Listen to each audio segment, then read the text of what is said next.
বড় ভাই, আজকের ভিডিওটা হচ্ছে সতর্কতামূলক ভিডিও। তোমার জীবনে কাজে দিবি, ভালো করে কান খুলি শুনি রাখো। আমার বন্ধু সিজার বারবার করে মানা করছি, এক যে বন্ধু ছোটো ম্যাসেলের সাথে প্রেম করো না, ছোটো ম্যাসেলের সাথে প্রেম করো না। এর নাকি বড় মানুষ ভাল লাগে না, দেখি শুনি কি করেছে, ছোটো একটা মেয়াছেলের সাথে প্রেম করেছে। ভালো কথা। তো 14 ফেব্রুয়ারি ছিল শুক্রবারে তো আর বাড়ির থেকে বাড়াতে পারেনি। শনিবারের দিন বাড়াইছে, ক্লাস আছে বলে। বাড়ানির পর এরা হচ্ছে ডেটে গেছে। তো ডেটে যে এখন কাহিনী হয়েছে, ওই মিয়ার বড় বোন ওই মিয়াক শাড়ি পরা দিছে।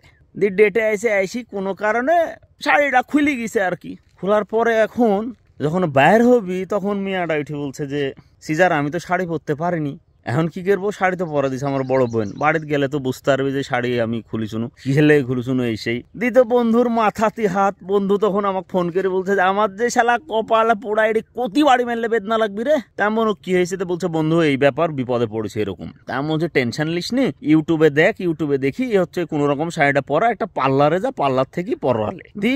আমার বন্ধুত্ব এক্সট্রা আরো 4000 টাকা খরচ হয়ে গেল। পার্লার মাল্লার হ্যান ত্যান এডি সেডি করিতে। তোমার কাছে অনুরোধ, তোমরা শাড়ি পরতে না এরকম মেয়েছেলের সাথে প্রেম করো। আর যদি করো তাহলে টাকা পয়সা যদি থাকে তাহলে কইরো, সমস্যা নাই। আর টাকা পয়সা না থাকলে এগুলোর মধ্যে যাও না। আর তার থেকে সবচেয়ে ভালো হয় সিঙ্গেল থাকো, ভালো থাকো, থাকবে না বক্কা।